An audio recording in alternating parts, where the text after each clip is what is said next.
No, I wouldn't say so. I mean, ideal world, you'd obviously like to bat first, but I think conditions remain tricky pretty much throughout.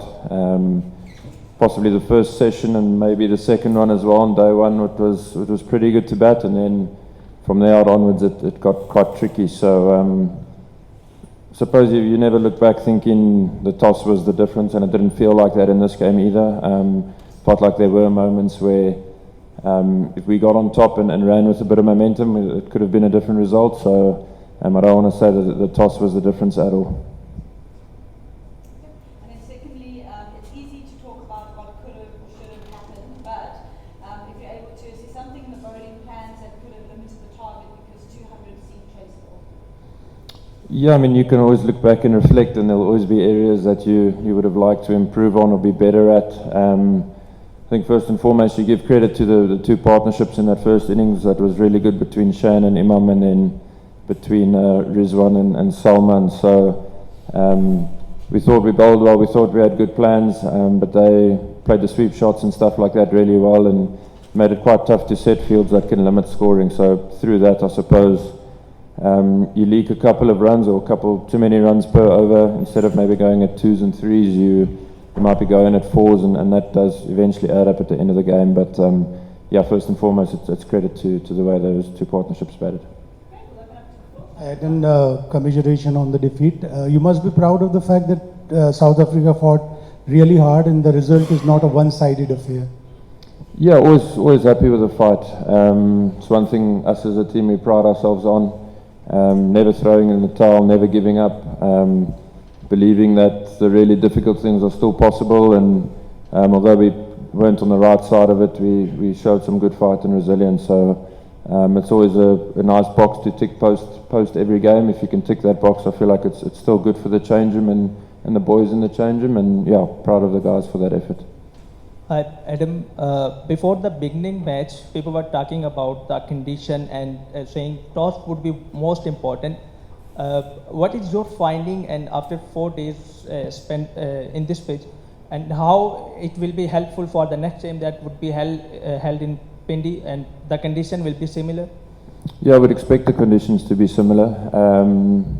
Again, the toss is the toss. You can't control which way the coin's going to land, but I think it's important to have ways to win games of cricket, even if you don't get the toss right. So I always laugh and say you don't come to win the toss, you come to win the game, and you've got to find ways to do that. So we expected conditions to be like this. We expect it again for the second test match, and it's on us now as a group to go back and find ways to be better and to give ourselves a chance to win. Quite a contrast, Aiden, in the way Rickelton and Brevis batted today. It was a big partnership, but Rickelton was a lot more conservative. Brevis looked to take the bowlers on. Which of those templates do you think is more repeatable on surfaces like these? Yeah, it's very much on the individual, I feel. So a guy like Brevis always takes the game on. That's what he's known for, and that's when he's at his best. So it was actually great to see him bring out that side today. A guy like Rickelton and other batters in the group might back their defence a lot more and feed off the scraps that come around that. So two different ways of approaching it, but two ways I still think you can be successful in these conditions. So it's about committing to one way and yeah, living by that, I guess.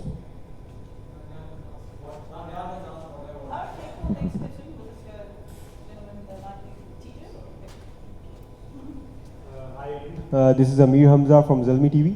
I would like to know that Rabada was spot on with the ball. Do you think another pacer, full-time pacer, would have made a difference in this game? Look, it's hard to say.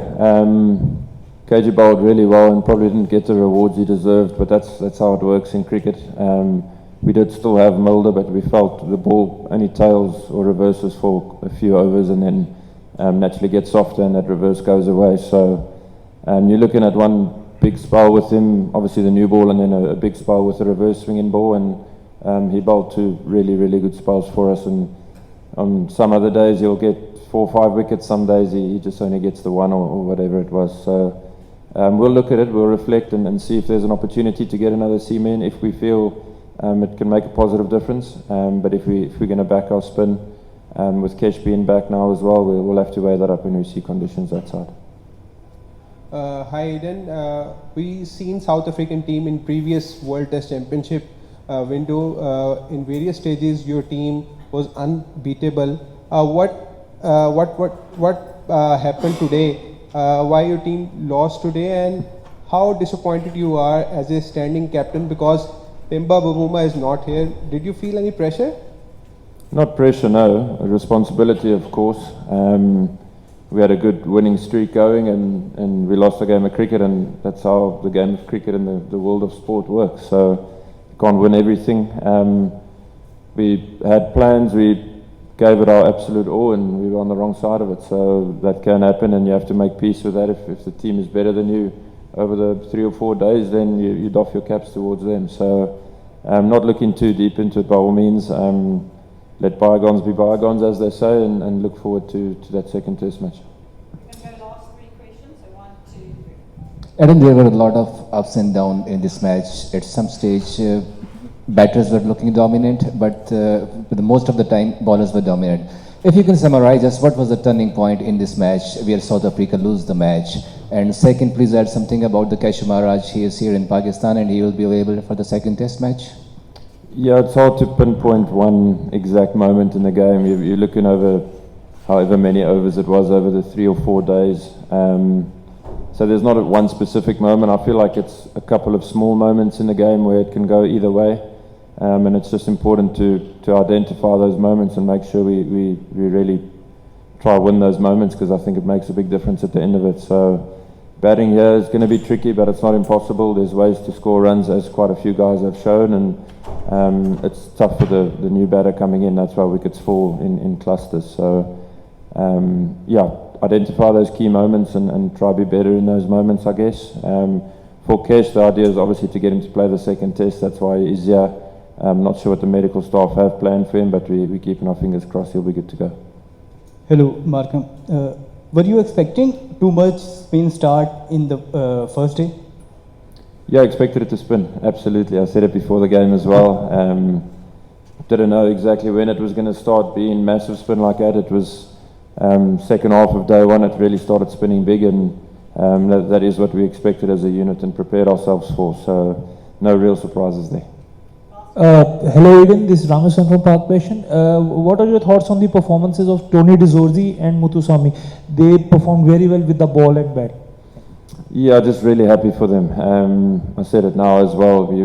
We get to see stuff behind the scenes, and the two of them, they work really hard at their games, trying to come up with plans to succeed in wherever they are in the world. And for South Africans to come here and do well and do as well as they did is a big feather in their cap. So I'm incredibly happy for them. They deserve it through all the hard work they've put in, and I'm sure it will give them a lot of confidence and belief.